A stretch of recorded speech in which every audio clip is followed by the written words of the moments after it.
Supreme কোর্টের নির্দেশে কার্যত এফোর ওফোর এসএসসি 2016 সালের গোটা প্যানেলে নিয়োগপ্রাপ্ত 26,000 শিক্ষক শিক্ষিকা শিক্ষাকর্মী চাকরি বাতিল করে দিয়েছেন সুপ্রিম কোর্টের প্রধান বিচারপতি।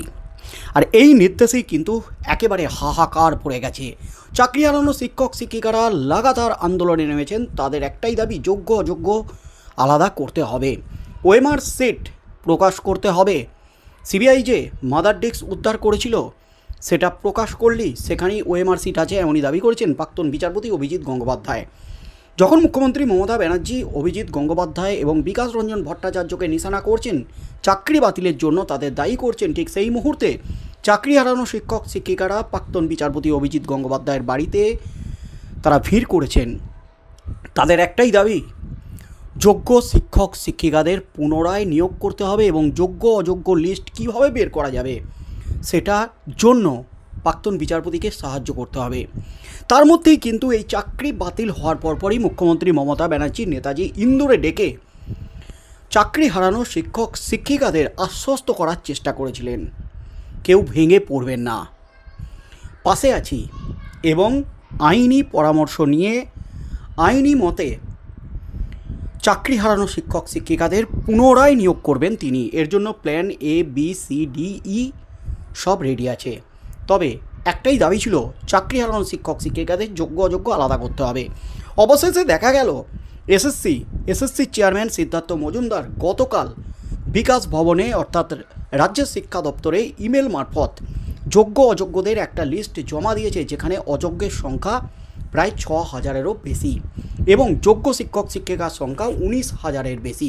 অর্থাৎ অযোগ্য 6,000 শিক্ষক শিক্ষিকাকে সুপ্রিম কোর্টের নির্দেশে বেতন ফেরত দিতে হবে। তার মাঝেই কিন্তু এবার একেবারে এসএসসি চাকরি বাতিল আন্দোলনে, চাকরি হারাদের আন্দোলনে একেবারে চাঞ্চল্যকর মোড়। এবার কিন্তু একেবারে ভয়ঙ্কর পদক্ষেপ।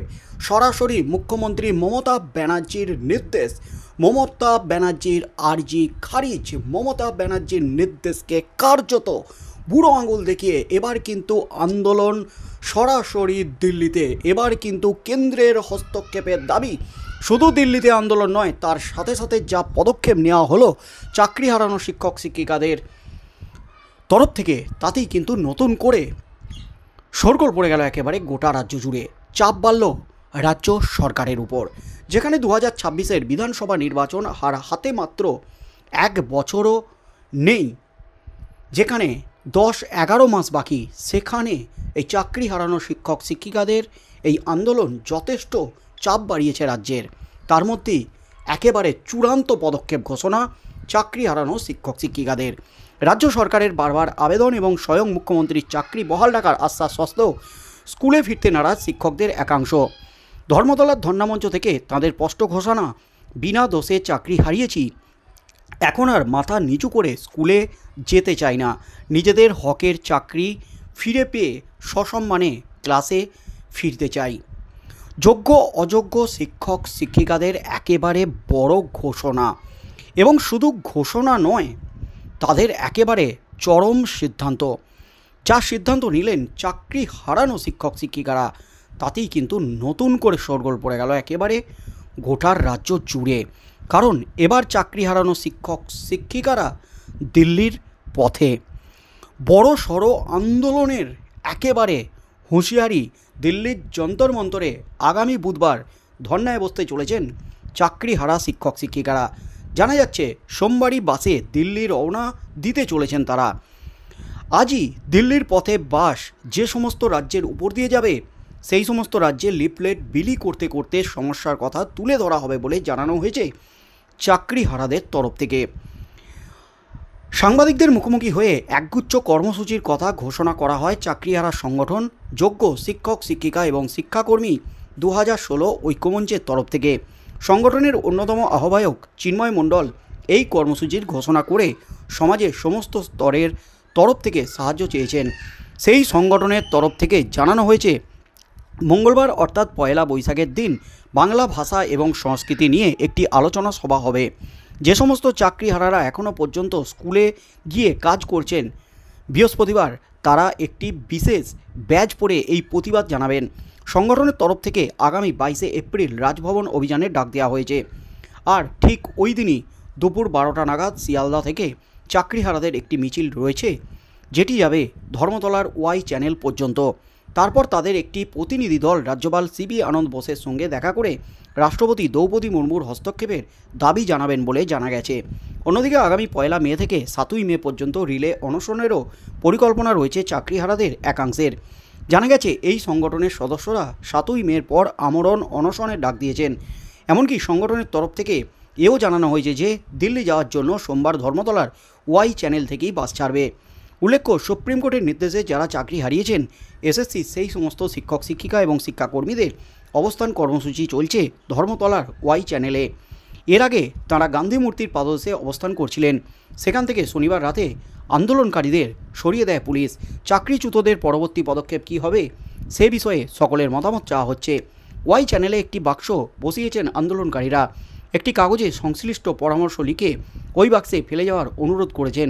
সকল চাকরিহারাকে আন্দোলনে সামিল করতেই এই পদক্ষেপ বলে জানা গেছে। তার মধ্যেই কিন্তু এবার একেবারে চাঞ্চল্যকর মোড়। এবার কিন্তু আন্দোলন আছড়ে পড়তে চলেছে সরাসরি দিল্লিতে, এবং সুপ্রিম নির্দেশে যারা চাকরি হারিয়েছেন তাদের আন্দোলনে কিন্তু একেবারে বড় পদক্ষেপ। কিভাবে এই আন্দোলনকে এগিয়ে নিয়ে যাওয়া যাবে, তার জন্য পরবর্তী পদক্ষেপ কী হবে সে বিষয়ে সকলের মতামত চাওয়া হয়েছে। এদিকে সুপ্রিম কোর্টের রায় নিয়ে রিভিউ পিটিশন আদালতে জমা দিতে চলেছে রাজ্য সরকার। ওয়াই চ্যানেলের অবস্থান স্থল থেকে চাকরিহারাদের এক প্রতিনিধি ফেসবুকে লিখেছেন, প্রত্যেকে সুপ্রিম কোর্টের রায় ভালো করে পড়ুন। যে যে বিষয়গুলি নিয়ে রিভিউ পিটিশন দায়ের করা যায় বলে মনে হচ্ছে সেগুলো কাগজে লিখে ওয়াই চ্যানেলে নিয়ে আসুন। এখানে একটি বাক্স রাখা হবে, তার মধ্যে কাগজগুলি ফেলবেন। আমরা সেগুলি নিয়ে আইনজীবীর কাছে যাব। অর্থাৎ প্রায় 26,000 চাকরিহারাদের মধ্যে যারা অবস্থান কর্মসূচিতে যোগ দেননি তাদের কাছ থেকেও পরামর্শ চাওয়া হচ্ছে।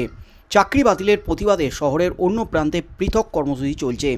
সল্টলেকে সুমন বিশ্বাস, প্রতাপ রানা এবং পঙ্কজ রায় নামের 3 চাকরিহারা প্রার্থী অনশনে বসেছিলেন। বৃহস্পতিবার থেকে শনিবার সুমন অসুস্থ হয়ে পড়লে তাকে হাসপাতালে ভর্তি করা হয়। রবিবার তারা অনশন তুলে নিয়েছেন। আগামী দিনে কোন পথে আন্দোলন এগোবে তা নিয়ে আলোচনা চলছে, এবং তার সাথে সাথে গতকালই কিন্তু প্রকাশ করা হয়েছে, পাঠিয়ে দেওয়া হয়েছে বিকাশ ভবনে যোগ্য অযোগ্যদের লিস্ট। সেই লিস্ট কিন্তু সুপ্রিম কোর্টের নির্দেশের পর অবশেষে সেই লিস্ট পাঠিয়েছেন এসএসসি চেয়ারম্যান সিদ্ধার্থ মজুমদার।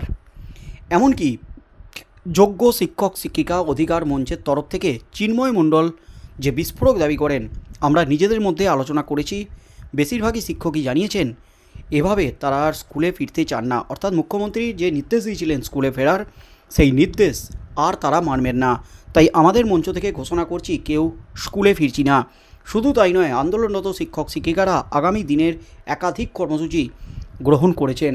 আজ তারা সরাসরি যাচ্ছেন দিল্লির উদ্দেশ্যে। এরপর রাজভবন অভিযান।